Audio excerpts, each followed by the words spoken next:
tal? Muy buenas tardes. Soy el licenciado Carlos Trejo, soy docente de la Universidad Cuauhtémoc en la licenciatura en Derecho y en la maestría en Sistema Penal Acusatorio en esta misma universidad. Egresado de esta maestría, la cual recomiendo ampliamente. Y bueno, el día de hoy vamos a hablar sobre algunos mitos del derecho.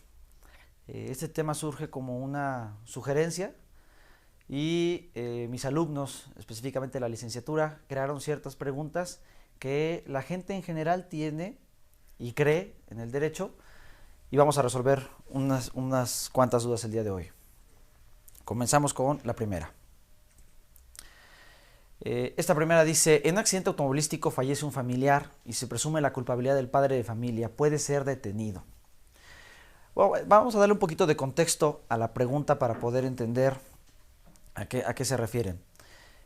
Pensemos que vamos en un accidente automovilístico en el que puede estar involucrado 2 vehículos, 3 vehículos o inclusive un solo vehículo. Y para efectos del ejemplo me parece que lo ideal sería manejarlo como un solo vehículo.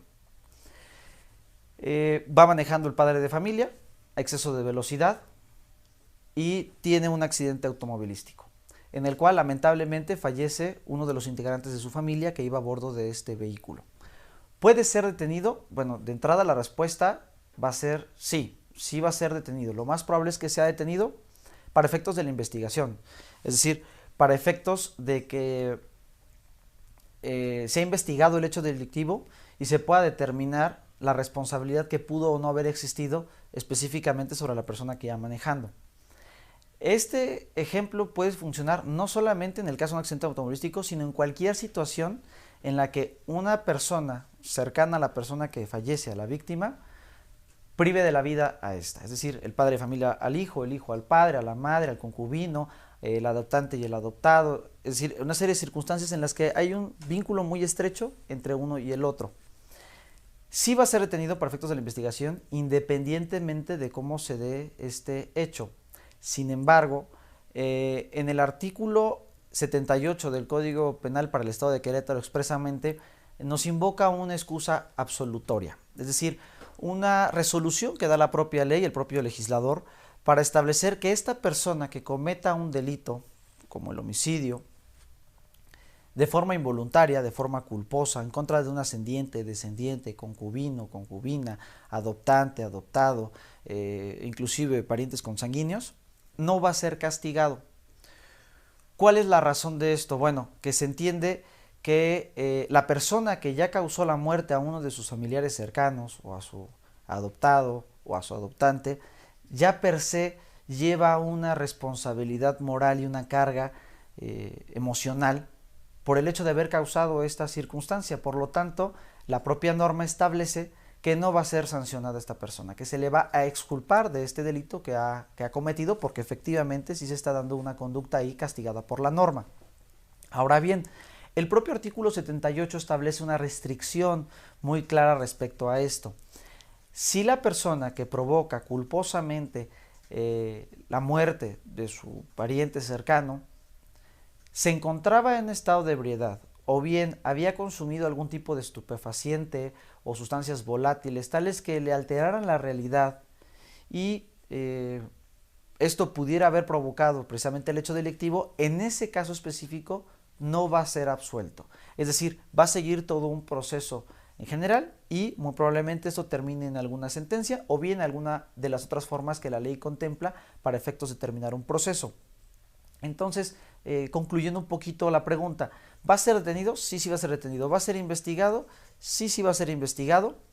Pero lo más probable es que se invoque precisamente esta excusa absolutoria contemplada en el artículo 78 del Código Penal y entonces esta persona sería absuelta del hecho delictivo, repito, siempre y cuando el delito se haya cometido de forma culposa, es decir, sin la intención de haber privado de la vida, y en segunda, que no se hayan consumido algún tipo de sustancias volátiles, estupefacientes, o bien que se encuentren en estado de ebriedad previo a la comisión del hecho delictivo.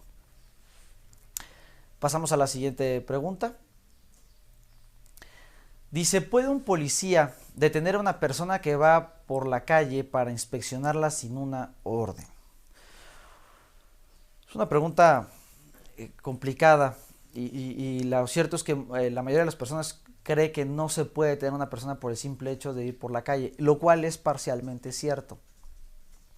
Antes de contestar la pregunta, me gustaría establecer un par de circunstancias. La primera de ellas es que dentro de la norma administrativa y penal se establecen una serie de controles preventivos.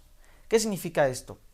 Que las autoridades, específicamente las policiales, en los ámbitos de sus competencias tienen la facultad e inclusive la obligación de velar que no se cometan delitos. En ese sentido les construye una obligación de establecer controles preventivos. ¿A qué nos referimos con estos controles preventivos? Pues a que se creen ciertas circunstancias que permitan que las policías puedan regular las conductas que están cometiendo los ciudadanos en el exterior al momento en el que se desplazan por la vía pública o por sitios públicos. En este sentido, se establece como un control preventivo, que más adelante hablaremos sobre el grado mayor y menor, controles preventivos que permitan verificar que efectivamente los ciudadanos cumplan con las normas y que no estén cometiendo delitos. Y uno de los controles preventivos que puede utilizar las policías en el ámbito de sus competencias es precisamente la inspección a una persona. El Código Nacional contempla precisamente esta figura de la inspección a una persona como acto de investigación, es decir, a través del cual un policía puede, o algún miembro de corporaciones policíacas, puede inspeccionar a una persona en sus ropas, en su vestimenta, para ver específicamente cuáles son los objetos que puede portar. ¿Cuál es el objetivo de esto? Precisamente la prevención del delito. Es decir, todo va enfocado a proteger a la ciudadanía, siempre y cuando estos controles preventivos, evidentemente, cumplan con ciertos lineamientos que la propia norma establece. Ahora, para ir enfocándonos hacia la pregunta, ¿puede detener nada más por el hecho de ir por la calle? La respuesta inmediata sería no. ¿Por el solo hecho de que vaya una persona en la calle puede detenerlo? No, eso no sería suficiente. La Suprema Corte de Justicia de la Nación ha emitido diversos criterios respecto a estos controles preventivos y existe una jurisprudencia particular de la cual habla sobre la sospecha razonable. ¿En qué entendemos por esta sospecha razonable? Bueno, cuando existe algún tipo de comportamiento o conducta evasiva por parte de la persona que se le va a practicar la inspección, es decir, que la persona trata de huir cuando ve luces de la policía, cuando se le hace algún comando de voz, cuando trata de ocultarse, cuando corre sin una razón aparente, cuando porta vestimenta que hace presumir que se ha cometido un hecho delictivo. Ejemplo, una persona va por la calle y trae ensangrentada su ropa, activa o se actualiza esta sospecha razonable. Es decir, lógicamente, un miembro de una corporación policíaca puede creer o establecer que esta persona, quizás en un grado únicamente de presunción, ha cometido algún hecho delictivo o es parte de un hecho delictivo. Ahí se actualiza la sospecha razonable. En ese momento le surge no solamente la facultad a los elementos policíacos, sino la obligación de velar que no se esté cometiendo algún hecho delictivo, precisamente para prevenir circunstancias que pongan en riesgo a la sociedad. En este sentido, existen dos tipos de sospecha razonable que también la Suprema Corte de Justicia de la Nación ha dado diversos criterios y ha establecido los parámetros para poder determinar qué grado tiene la sospecha. Y establece en grado mayor y en grado menor. Es decir, cuando únicamente es un comportamiento evasivo, se establece que es un grado menor y la inspección que se puede realizar a la persona, inclusive algún vehículo, es de grado superficial. Es decir, desde lo que alcance a ver el elemento policíaco únicamente sobre la persona. Inclusive puede interactuar con el sujeto que es materia de la inspección y hacerle una serie de preguntas sin tener ningún tipo de confrontación directa o bien de esculcarle, de verificarle absolutamente nada. Sin embargo, también, si dentro de la primera inspección o bien si la sospecha desde un principio tiene grado mayor, es decir, que haga razonable que efectivamente esta persona participó en un hecho delictivo, vamos a pensar que la persona, como dije, estaba ensangrentada en la ropa, que la persona, por ejemplo, ve que va saliendo de un Oxxo corriendo o de alguna otra tienda de conveniencia, pues hace suponer que esta persona pudo haber cometido o participado en un hecho delictivo. Normalmente la gente no anda por la calle corriendo después de haber participado o estado en una tienda, o mucho menos trae las ropas ensangrentadas, y eso haría presumir un grado mayor. También lo haría que una vez que se practica una inspección superficial nos damos cuenta de otra circunstancia.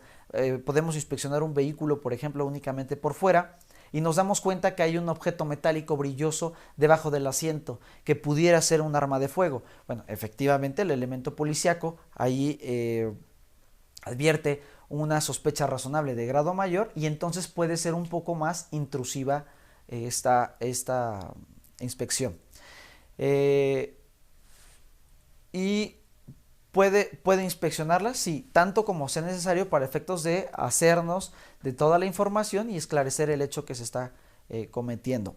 Ahora, es importante que esta sospecha razonable esté plasmada dentro de un informe que hace la policía, conocido como IPH, así lo conocen en el argot de los abogados. Es un informe policial homologado. ¿Qué quiere decir esto?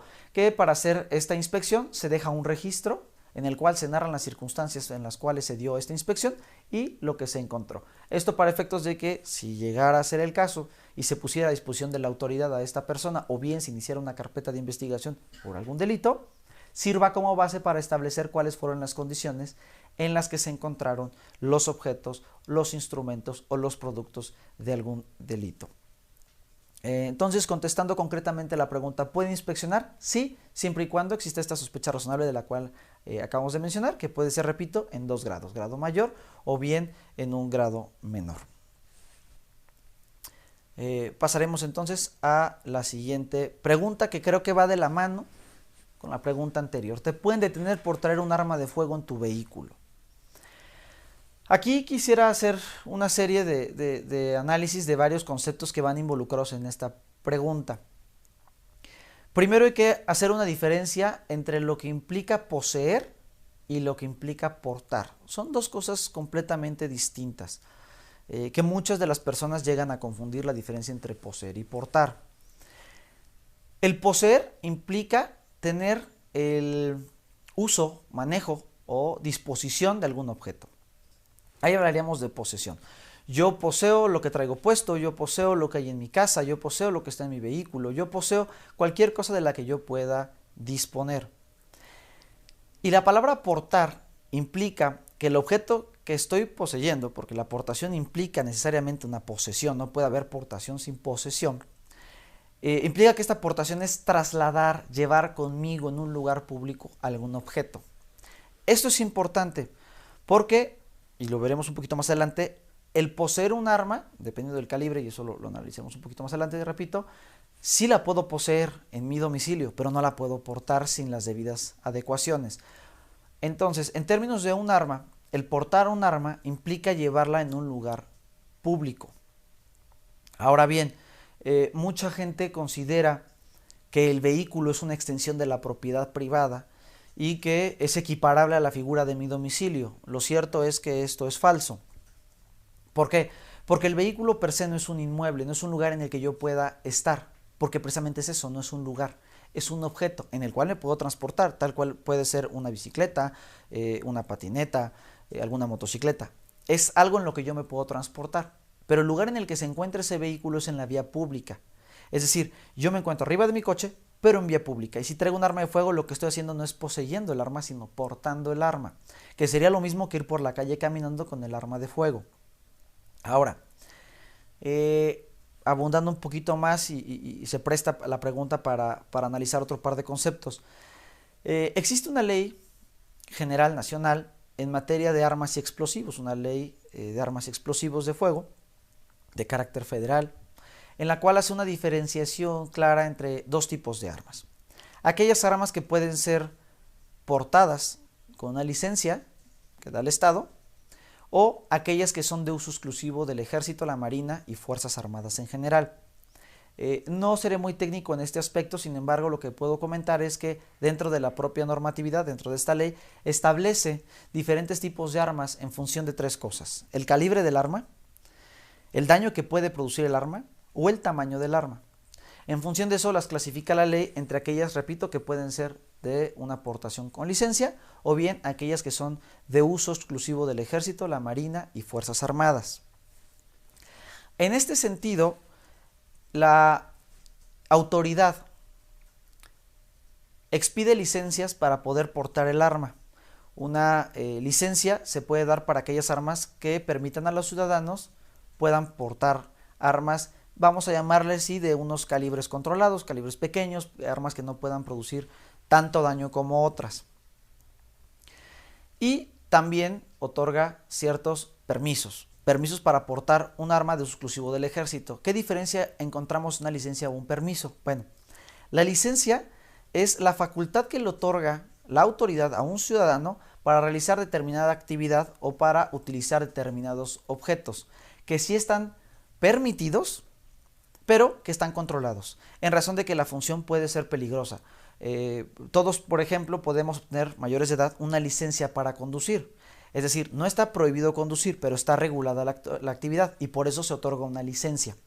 Sin embargo, hay circunstancias que están totalmente prohibidos para los ciudadanos. En el mismo caso de la licencia para conducir, está prohibido que un menor de edad maneje un vehículo. Sin embargo, a los mayores de 16 años se les puede otorgar un permiso. Es decir, que una actividad que está prohibida se le permite. Esa es la diferencia que entre una licencia y un permiso. Esto tiene connotación con las armas de fuego, porque hay armas de fuego, como repito, que son de portación con licencia y aquellas que son de uso exclusivo del Ejército. Y para utilizar este tipo de armas se requiere un permiso y una certificación especial. Ahora bien, alguna vez alguien me comentaba, es que la Constitución me permite a mí tener un arma de fuego. Bueno, lo cierto es que efectivamente en la Constitución, específicamente en el artículo 10 constitucional, la Constitución otorga a los ciudadanos la facultad de tener un arma de fuego en sus domicilios para utilizarlos en su defensa. Sin embargo, esta facultad, esta prerrogativa que tienen los ciudadanos está limitada. ¿En qué sentido? Únicamente aquellas armas que no sean de uso exclusivo del Ejército, como he dicho, y la ley administrativa que regula el tema de las armas establece ahí que esas armas deben de estar registradas. Entonces, ¿yo sí puedo poseer un arma de fuego que no sea exclusivo del Ejército? Sí, siempre y cuando la registre. Ahora, si yo porto un arma de fuego y no tengo la licencia o el permiso, ¿me van a detener? Sí, porque estoy cometiendo un delito de forma flagrante que implica la aportación de un arma de fuego y que precisamente la ley nacional en materia de armas establece diferentes punibilidades. ¿Qué es una punibilidad? La sanción penal que se le puede imponer a una persona por portar esas armas. Y evidentemente va a depender la cantidad de armas, ahí puede ir aumentando la pena que se puede imponer y si es de uso exclusivo del Ejército o no, son más gravosas las penas para aquellas personas que porten un arma de fuego de uso exclusivo del Ejército sin el permiso adecuado que aquellas que porten un arma de fuego de las que requieren únicamente licencia. Si yo poseo en mi domicilio armas de uso exclusivo del Ejército y no tengo el permiso adecuado, también estaría cometiendo delito. Si yo tengo un arma de fuego en mi casa, de las que no son de uso exclusivo del Ejército, poseyéndolo únicamente en mi domicilio, no estoy cometiendo un delito per se, pero estoy cometiendo una falta administrativa que tendrá sus propias sanciones, entre ellas pues evidentemente el aseguramiento y posteriormente el decomiso del arma. Lo recomendable sería que si yo tengo un arma en mi domicilio de no uso exclusivo del Ejército, pues la registre ante las autoridades administrativas competentes. Entonces, concluyendo, si yo porto un arma de fuego sin la licencia o sin el permiso, sí puedo ser detenido por cualquier autoridad, incluso por un ciudadano, ya que de conformidad con el artículo 16 constitucional se le otorga esa facultad a los ciudadanos para detener a otro cuando se esté cometiendo algún hecho delictivo. Pasaremos a la siguiente pregunta entonces. Un poquito larga esta pregunta. Dice, entran a robar a una casa y el propietario priva de la vida al delincuente fuera de la casa. ¿Puede argumentar que es en defensa propia o tiene que privarlo de la vida dentro de la casa para que sea en defensa propia? Aquí la pregunta, y creo que es algo de revuelo que existe mucho en los medios, que dicen, bueno, si una persona se mete a robar y no puede defenderse porque va a ser acusada. Hay que distinguir dos circunstancias particulares. Una es el robo que se da, que efectivamente ataca al patrimonio de las personas que habitan en ese domicilio en particular. Y la otra es el tema que aquí en la pregunta lo manejaron como defensa propia, cuando el término adecuado es legítima defensa. La legítima defensa es la permisión de una persona de poder repeler una amenaza actual, real e inminente. Inminente en el sentido de que de continuar con esta conducta que está realizando un sujeto en contra mía, pues va a acabar con mi vida, con mis bienes. Real porque efectivamente se está actualizando esta amenaza, y actual porque tiene que suceder en este momento. Y yo creo que ahí es donde se va a centrar la respuesta a la pregunta. En cualquier circunstancia, yo puedo defenderme. Yo puedo actuar en legítima defensa, siempre y cuando, repito, sea actual, real e inminente esta amenaza. Inclusive es en favor propia o de un tercero. Si entran a robar a mi casa, evidentemente se está vulnerando mi derecho al patrimonio y sí puedo defenderme. Pero solamente puedo defenderme mientras la amenaza sea actual. Es decir, si la persona ya salió del domicilio y ya no está en riesgo mi vida o mi patrimonio, a pesar de que se haya robado algo, yo ya no puedo privarlo de la vida, ya no puedo lesionarlo, porque ya no sería actuar en legítima defensa. Sí puedo detenerlo, pero ya no lo puedo lesionar en un sentido de defensa, porque ya no me está atacando. Se cesó esa amenaza. Si se encuentra dentro de mi domicilio, pero no me representa directamente un riesgo, tampoco puedo atacarlo, eso es cierto. Pero si yo considero que la persona está amenazándome directamente porque está en riesgo ya mi vida, o la de algún familiar o de algún cohabitante dentro del domicilio, entonces sí puede surgir esta figura de la legítima defensa y yo ser exonerado de los daños que se puedan causar. Sin embargo, dentro de los elementos de esta legítima defensa nos pide algo muy particular, que es la proporcionalidad que debe de existir. Es decir, debe de haber una correlación entre el daño que me pueden causar a mí y el daño que puedo causar yo. No nada más se trata de, oye, es que entró, yo lo vi y le disparo. O a lo mejor la persona iba completamente de salida, ya que riesgo puede repercutir en mi persona o en mis bienes, ya se va. Ahí no puedo actuar en legítima defensa. Además, ¿qué daño me puede causar a mí más allá de haberse llevado lo que se está robando? En ese caso no aplicaría la legítima defensa. ¿Dónde sí entonces? Bueno, cuando está la persona ahí, me amenaza, yo tengo una forma de defenderme, puedo hacerlo. Siempre y cuando, repito, existe esta proporcionalidad entre el daño que me está causando, la amenaza per se que se está manejando, y lo que yo pueda causarle a esta persona. Si la persona trae un arma de fuego y yo también, pues por supuesto que puedo defenderme y accionar mi arma de fuego en esta legítima defensa, y el resultado que se produzca pues no va a ser sancionado por la ley, porque la propia ley establece en el Código Penal, específicamente en el artículo 25 del mismo ordenamiento, establece esta legítima defensa, y en todas las legislaciones del país establecen la legítima defensa. Inclusive en la legislación federal en materia de delitos también establece esta legítima defensa, repito, siempre y cuando sea una amenaza actual, real, inminente, y exista una proporcionalidad. Entonces la pregunta, si está dentro o fuera del domicilio, realmente eso no importaría.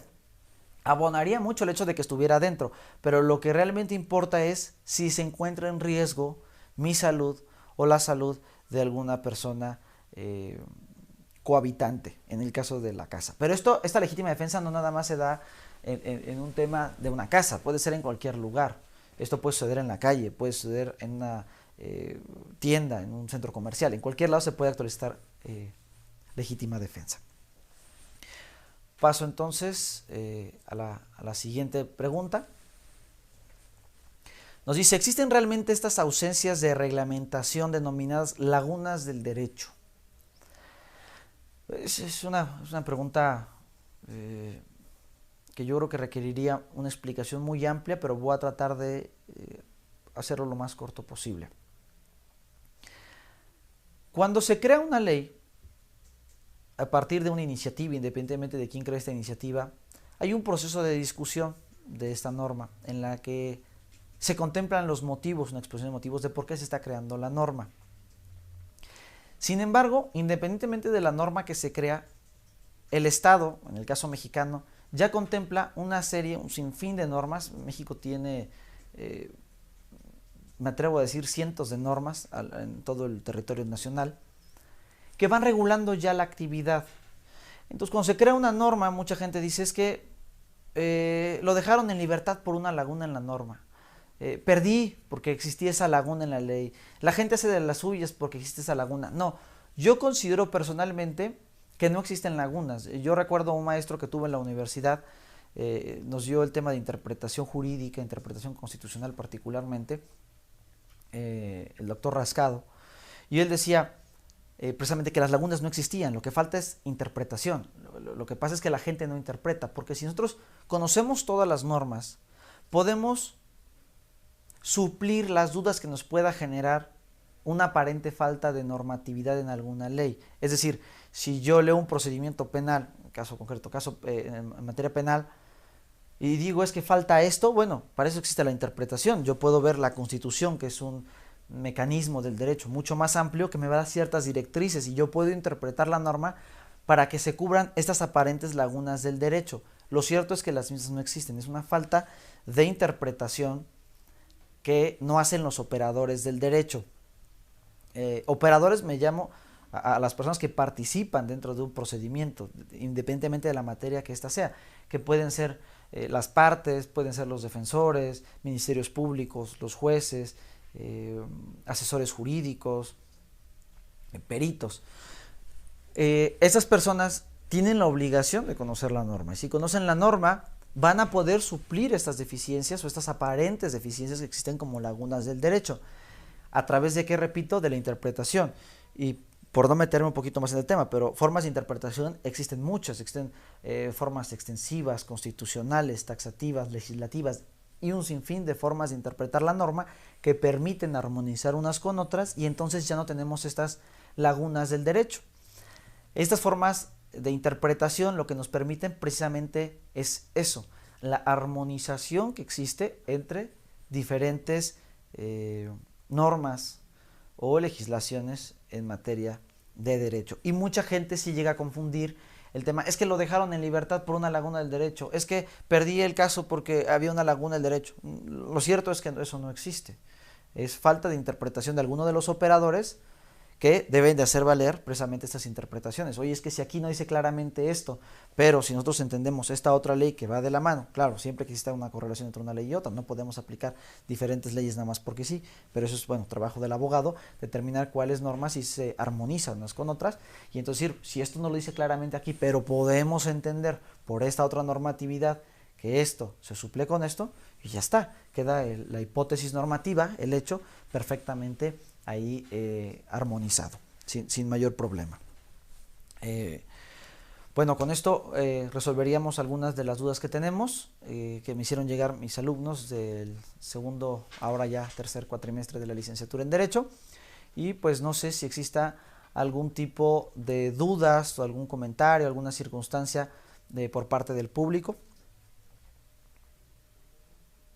Bien, tenemos una pregunta de un tocayo, precisamente Carlos. Nos dice, ¿cuáles son los artículos de la Constitución que puedo consultar para saber mis derechos? Pregunta interesante y muy amplia. ¿Cuáles son los artículos de la Constitución? Bueno, la Constitución se divide en dos partes, una parte dogmática y una parte orgánica. Para no hacer el cuento muy largo, dentro de los primeros artículos de la Constitución, específicamente desde el artículo 1 al 28, no contempla el 29, es una razón ahí de excepción, pero dentro del artículo 1 al 28 establecen en general los derechos constitucionales que tiene una persona, los derechos fundamentales, porque se encuentran en norma fundante, que tiene una persona, que van desde la libertad de culto, la libertad de asociación, la libertad para poder realizar cualquier tipo de profesión, siempre y cuando sea lícita, la libertad de tránsito, la libertad para procrear familia, para un sinfín de cosas, para realizar actos de comercio, para tener negocios, para tener tierra, un sinfín, dentro del artículo 1 al 28. Y específicamente en materia penal, los artículos 14, 16 y específicamente el 20, apartado B, hace una lista completa de los derechos que tiene una persona cuando es detenida, una persona que es señalada por haber cometido un hecho delictivo. Y ahí vienen clarísimos, que van desde la presunción de inocencia, el derecho a no autoincriminarse, el derecho a un trato digno, el derecho a un procedimiento dentro de los parámetros de la ley, con los tiempos que contempla la ley, el derecho a no ser incomunicado, el derecho, sobre todo, a un defensor, a ser juzgado en un tribunal de enjuiciamiento, y ahí pueden encontrar perfectamente todos los derechos. Además, específicamente en este artículo 20 constitucional, apartado B, Es muy claro el artículo en cuanto a los derechos. Y si quisieran abundar un poquito más en materia penal, en el Código Nacional de Procedimientos Penales, específicamente en el artículo 113, dice tal cual, derechos del imputado, y ahí viene un sinfín de los derechos que puede tener una persona en caso de que sea detenida o bien señalada por haber cometido algún hecho delictivo. Nos dice Andrea, ¿cuál es la diferencia entre un delito culposo y un delito doloso? Ok. Básicamente podemos entender por un delito doloso cuando la persona que comete el delito tiene la intención de cometerlo y de causar el resultado producto de este delito. Ese es un delito doloso. Yo quiero privar de la vida a alguien y lo privo de la vida, el delito lo estoy cometiendo de forma dolosa. Yo quiero robar un supermercado, entro, me llevo unas latas del supermercado, de lo que sea, y me las llevo, yo estoy cometiendo el delito de forma dolosa. Y de forma culposa implica que el sujeto, si bien causa un resultado, puede ser la muerte de una persona, esta lo realiza sin la intención de causar ese resultado. Una persona puede manejar exceso de velocidad y no quiere privar de la vida a nadie, únicamente, bueno, lleva prisa o quiere manejar porque así maneja, yo qué sé, y por un descuido comete el hecho delictivo y a lo mejor atropella a una persona o choca con otro vehículo y priva de la vida a una persona, pero no quiere causar la muerte. Ahí estaríamos hablando de un delito de forma culposa. Y normalmente este delito de forma culposa se produce por una de dos cosas, negligencia o imprudencia. Imprudencia cuando yo no preveo que el resultado se puede dar, que es una culpa sin representación, o bien cuando yo sé que el resultado se puede dar, pero yo creo que tengo la expertise, la pericia necesaria para evitar el resultado, inclusive hasta la suerte. El caso que yo platicaba, una persona que va manejando exceso de velocidad, pues confía en tener la habilidad suficiente en el volante para no cometer un hecho delictivo y no privar de la vida a alguien, causarle daños, en fin, a otra persona. Y ahí hablaríamos de un delito de forma culposa. Y para terminar esta pregunta, la diferencia que pudiera existir ahí también va en razón de la pena que se le puede imponer a una persona. Para los delitos de forma culposa, el artículo 75 del Código Penal establece una penalidad de 3 días a 7 años de prisión para el delito culposo que se cometa, cualquiera que sea. Y para los delitos de carácter doloso, cada uno de los delitos establecerá la punibilidad que puede tener, es decir, la sanción de prisión que puedan tener. En el caso queretano, la mínima sería de 3 días y la máxima de 50 años dependiendo del delito que se haya cometido. Sin embargo, en algunas otras legislaturas estatales o bien en la federación, hay penas que inclusive pueden alcanzar los 140 años de prisión e inclusive hay un estado de la República que tiene como penalidad la cadena perpetua, mientras que en los delitos culposos, repito, la penalidad es más chiquita. Esa sería la diferencia entre un delito culposo y uno doloso. Nos dice Jorge, ¿qué hago en caso de una detención? Bueno, ¿qué hago en caso de una detención? Yo creo que lo más sencillo y sensato sería lo siguiente. Si a una persona la detienen, es por una de dos cosas. O porque sí cometió un hecho delictivo o porque no cometió un hecho delictivo. No hay más para dónde hacernos. Si no lo cometió el hecho delictivo, lo primero que tiene que estar es completamente tranquilo de que no ha cometido un hecho delictivo y debe de buscar inmediatamente la asesoría de un abogado. Y yo siempre he recomendado que para el tema de detenciones en materia penal específicamente, tiene que ser un abogado penalista. Yo considero que la especialización es algo sumamente importante para el ejercicio de cualquier profesión. El caso de los médicos, cuando tenemos un problema en el corazón, pues vamos a buscar un cardiólogo, no buscamos a un cirujano internista, porque buscamos la especialización. Aquí funciona exactamente igual. Se debe de velar porque la persona, el profesionista que va a llevar nuestra defensa, sea una persona especializada en materia penal. Y si yo no he cometido un hecho delictivo, bueno, pues cooperar con la autoridad y bueno, esperar que precisamente el profesionista resuelva satisfactoriamente el asunto. Si yo sí cometí el hecho delictivo, bueno, pues por más razón debo asesorarme de una persona, comunicarme con mis familiares de forma inmediata para que este profesionista realice las gestiones necesarias para llevar a cabo mi defensa, pero yo siempre considero que lo ideal es cooperar con la autoridad porque finalmente lo que se vela es por el bienestar público, por el bienestar de todos. Me dicen que va la última pregunta, la hace Gustavo y nos dice cuáles son los delitos estatales y los delitos federales. Bueno, Eh, para no alargar un poquito ya más esto, cada uno de los estados de la República, los 32 entidades federativas que contemplan la República Mexicana, tienen un código penal. Ahí se establecen los delitos que considera cada estado de la República importantes a castigar. Entonces, el primer parámetro para determinar que un delito es estatal o federal es que ese delito se encuentre precisamente en un código. Si yo el delito lo encuentro en un código estatal, el delito será estatal. Si yo lo encuentro en un código federal, el delito será de carácter federal. El segundo parámetro que podemos tomar en cuenta para determinar si el delito es federal y estatal, porque hay muchos delitos que pueden ser cometidos de forma federal y estatal y es el mismo delito. Un homicidio puede ser cometido de forma estatal o de forma federal, o más bien no de forma, sino que la persecución de la investigación, del ejercicio de la acción penal y en su defecto de la sanción punitiva que pueda imponer el Estado es de carácter federal o estatal. Ahí, ¿cómo se hace una diferenciación? Bueno, existen diferentes leyes orgánicas. Una ley orgánica no es más que la estructura que va a tener un poder, en este caso judicial, en la que nos establece que el primer parámetro es determinar los actores que se encuentran allí.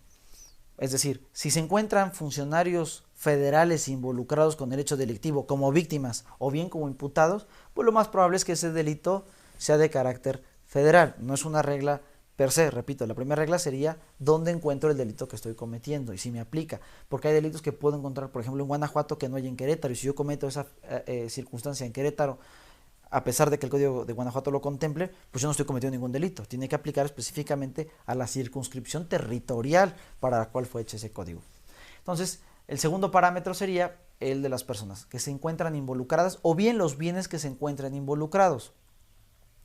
Yo ponía el ejemplo, si yo voy y quemo una bodega, por ejemplo, que le pertenece a alguna institución de carácter federal, pues la investigación y la persecución hasta terminar el procedimiento será de carácter federal. Si yo quemo una bodega de un particular, pues muy probablemente esta investigación sea de carácter estatal. Si yo privo de la vida a una persona, vamos a llamarle común y corriente, sin haber algún tipo de discriminación, pues será de carácter estatal. Pero si la privación de la vida surge en contra de un diputado federal o de un senador de la República, pues en ese caso la persecución y la investigación del hecho delictivo será de carácter federal. Entonces, serían dos parámetros principales, uno donde encuentro yo el delito que estoy cometiendo y la segunda, las personas que se puedan encontrar involucradas dentro de este delito y de la investigación. Con eso creo que resolvemos las dudas y se ha acabado el tiempo de la cápsula. Agradezco las atenciones de la Universidad Cuauhtémoc por todas las facilidades que nos están presentando para esta cápsula y esperamos que sea de su agrado, no sin antes a las personas, a los abogados que están interesados en continuar especializándose como lo mencioné, pues aquí van a encontrar una opción interesante e importante en una maestría en sistema penal acusatorio y adversarial, aparte de algunos otros programas de estudio que tienen. Agradezco mucho su tiempo y espero que esto haya sido de apoyo al público en general. Que pasen muy buena tarde.